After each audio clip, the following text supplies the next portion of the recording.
atas waktunya. Saya perkenalkan, nama saya Yolanda, saya penyuluh kesehatan masyarakat Puskesmas Longiram. Terima kasih pertama saya sampaikan kepada ibu-ibu dan juga bapak orang kampung telah bersedia hadir di tempat kami. Nah, tujuan dan maksud kami di sini, bapak dan ibu, adalah untuk melakukan bimbingan teknis kembali untuk teman-teman ibu kader Posyandu.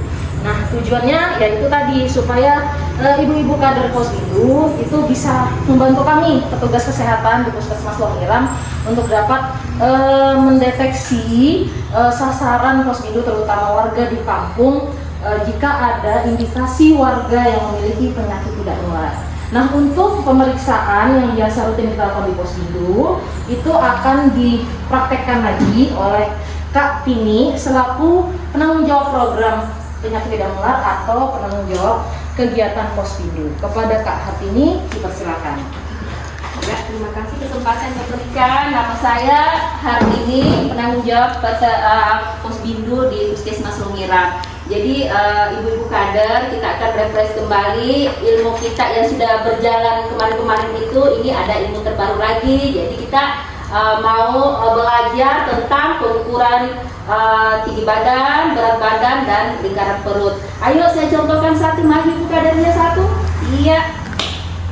Nah, yang pertama yang kita lakukan sebelum mengukur tinggi badan, harus di titiknya 6 ini harus lengket ini ya, sandar di dinding ya, mulai dari kepala, pundak, pinggul, lutut, tumit. Oke, sandar ya Bu ya, pandangan lurus ke depan.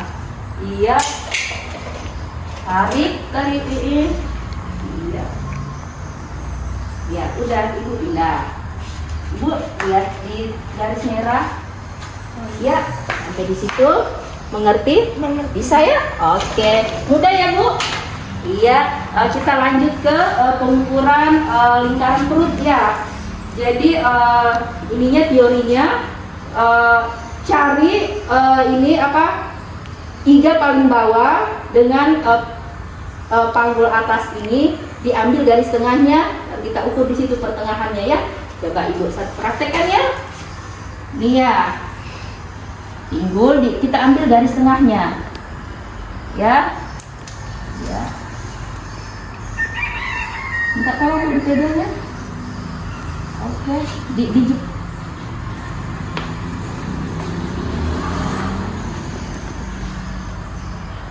ya, kita ambil. Iya, sip. 82. Jadi Bu Kader setelah pemeriksaan lingkaran perut, kita harus jelaskan sama pasiennya, Ibu lingkaran perutnya 82. Kalau normalnya untuk perempuan nggak boleh lebih dari 80 cm. Kalau laki-laki nggak boleh lebih dari 90 cm. Jadi kita harus jelaskan ya. Dengan setelah itu kita pindah ke pengukuran berat badan. Ayo Bu, silakan naik, alas kakinya dilepas ya. Jangan tunduk, lurus. Ya, lihat 55 ya. Nah, untuk itu supaya kelihatan berat badannya normal atau tidak, kita ada perhitungan IMT ya, indeks massa tubuh. Cara menghitung IMT yaitu dengan berat badan dibagi dengan tinggi badan dalam meter dikuadratkan. Contohnya Ibu Tutut berat badannya 55 kilo ya, kita bagi dengan 155 dijadikan meter itu, jadi hasilnya 1,55. 1,55 itu kita kuadratkan menjadi 2,40 ya. Jadi 55 dibagi 2,40 hasilnya 22,9 ya. Jadi IMT-nya Ibu Tutut 22,9. Jadi kesimpulannya itu IMT saya gimana? Nah, Ibu Tutut pintar ya. Jadi IMT Bu Tutut itu dalam batas normal ya. Ada kriterianya ya. Kalau kurus itu dia di bawah 17 ya. Kalau normal itu 18,5 sampai dengan 25. Kalau kriteria gemuk di atas 25 sampai 27 ya. Kalau obesitas di atas 27 ya. Ibu Kader bisa dipahami sampai di situ? Paham. Iya. Ya, setelah kita mengukur IMT tadi, kita lanjutkan dengan mengukur tekanan yang akan dipraktekkan dengan Dr. Robert. Terima kasih Kak Tini untuk penjelasan mengenai IMT-nya. Yang selanjutnya akan saya coba jelaskan mengenai pemeriksaan tekanan darah. Ya ibu-ibu, selain dari kita memeriksakan IMT, kita juga perlu memeriksakan tekanan darah untuk pasien atau masyarakat yang kita mau deteksi apakah dia memiliki penyakit tidak menular. Ya, selain IMT, kita akan memeriksakan tekanan darah. Mungkin ada dari ibu-ibu kader yang mau menjadi orang coba bagaimana cara memeriksakan tekanan darah? Ya, silakan Ibu Noah ya. Ibu petinggi ya, silakan duduk Bu. Gimana kabarnya Bu? Sehat Bu? Oke. Nah sebelumnya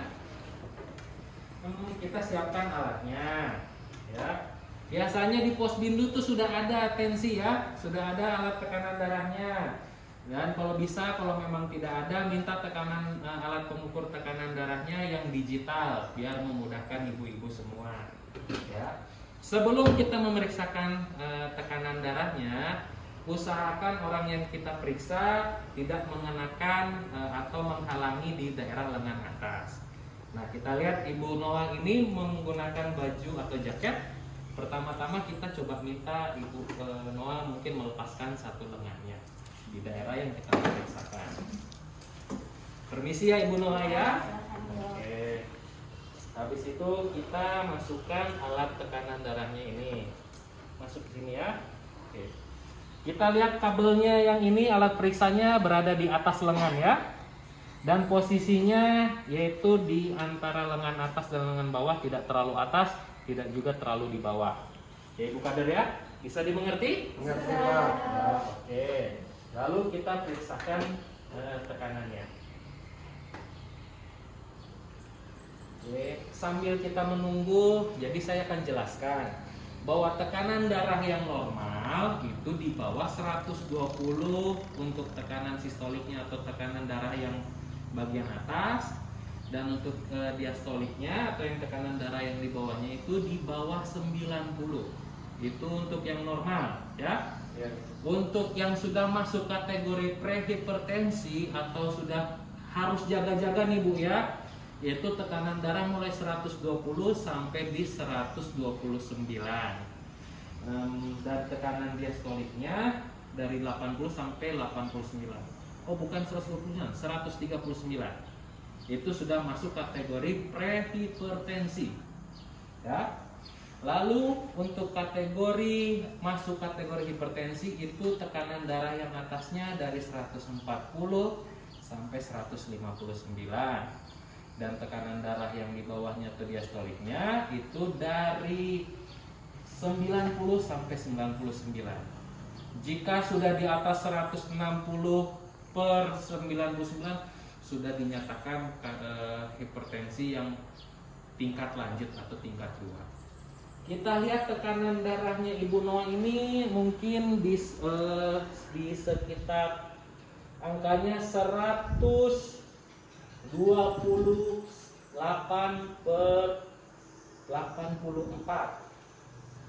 128 per 84. Jadi itu Oke. gimana ya Dok? Nah, seperti yang kita jelaskan tadi, bahwa tekanan di 128 per 84 itu kita sudah kategorikan dengan keadaan prehipertensi. Ya, itu ya, silakan dipakai lagi bajunya Bu. Silakan duduk kembali. Ya, terima kasih Dok. Nah, ya, itu tadi bagaimana kita mengukur tekanan darah daripada cara mengukur tekanan darah. Sebenarnya ada lagi yang seharusnya kita lakukan, yaitu pertama posisi tekanan tensinya kalau bisa sejajar ya dengan pasiennya. Jangan duduk di bawah, jangan juga pasiennya sambil berdiri. Jadi kita duduk di meja, pasiennya duduk di sini. usahakan sejajar dengan alat tensinya dengan pasiennya. Lalu yang berikutnya, kalau bisa dalam memeriksa, usahakan pasien dalam keadaan tenang, tidak sedang tertawa atau tidak sedang dalam keadaan capek. Jika pasiennya baru datang, usahakan supaya pasiennya untuk istirahat lebih dahulu 10-15 menit sampai dia keadaan tenang. Lalu biasanya kalau tadi contohnya kita menggunakan tangan kanan, pemeriksaan di lengan kiri akan jauh lebih baik karena dia posisinya lebih dekat dengan jantung. Tapi jika memang keadaannya agak sulit, tidak apa-apa kita lakukan pemeriksaan di lengan kanan. Ya, dan jangan lupa setiap kali kita melakukan pengukuran, baik itu pengukuran tinggi badan, berat badan, lingkar perut, termasuk tekanan darah tinggi, tekanan darah juga, usahakan kita catat. Dan jika memang sudah ada yang masuk dalam kategori tekanan darah tinggi, bisa ibu-ibu kader sekalian mengedukasi supaya kontrol di puskesmas, begitu. Dan untuk edukasi selanjutnya, bagaimana kita menjaga hidup supaya tidak masuk dalam penyakit tidak menular, nanti akan dijelaskan oleh Ibu Yolanda. Oke, sekian, terima kasih. Terima kasih Dr. Robert atas penjelasannya. Terima kasih juga kepada Kak Tini. Tadi sudah diberikan penjelasan tentang pengukuran. Nah, ibu-ibu kader, jadi setelah kita melakukan pengukuran dari mulai tinggi badan, berat badan, lingkar perut sampai juga tekanan darah, kita bisa melakukan bentuk-bentuk pencegahan untuk inovasi dari kegiatan Posbindu.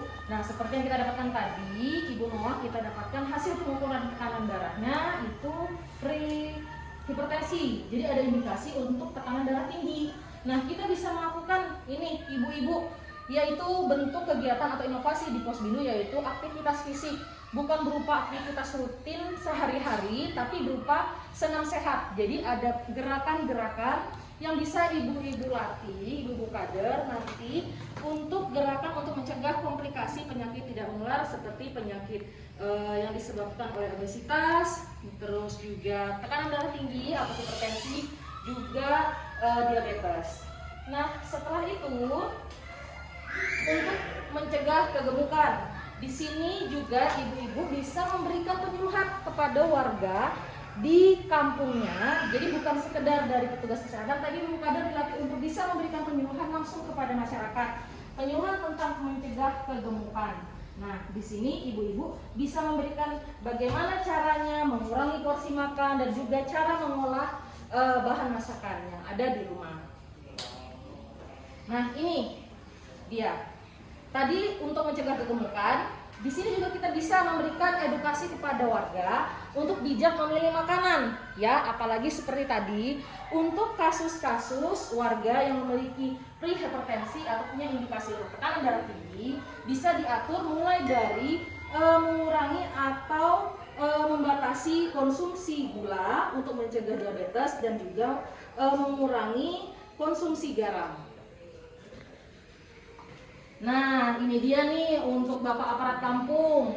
Mungkin bisa diterapkan Pak di kantor kampung untuk teman-temannya dan juga warga sekitar, bahwa pentingnya untuk menetapkan kawasan tanpa asap rokok. Jadi kita tahu Pak, untuk penetapan kawasan tanpa asap rokok ini bukan cuma membatasi orang-orang untuk merokok di area itu, tapi juga kita mengurangi paparan dari warga sekitar. Jadi tidak juga menyiapkan sarana pembuangan limbah seperti asbaknya Pak.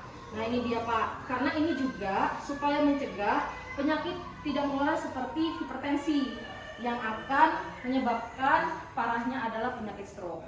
Mungkin itu penjelasan dari saya untuk edukasi yang bisa ibu-ibu lakukan di kegiatan Posbindu. Jadi saya harapkan beserta teman-teman dari Puskesmas Longiram itu ibu-ibu kader bisa lebih berperan aktif, karena ibu-ibu kader adalah perpanjangan tangan dari kami petugas kesehatan untuk dapat menjaga dan juga menjaring status kesehatan warga yang ada di sekitar. Mungkin itu saja yang bisa saya sampaikan. Terima kasih banyak kepada ibu kader yang sudah hadir, ibu petinggi dan juga bapak aparat kampung. Saya mohon maaf apabila ada salah. Mungkin yang bisa dapat sampaikan. Cukup sekian dan terima kasih. Terima kasih Terima banyak kasih Bu. banyak Ibu.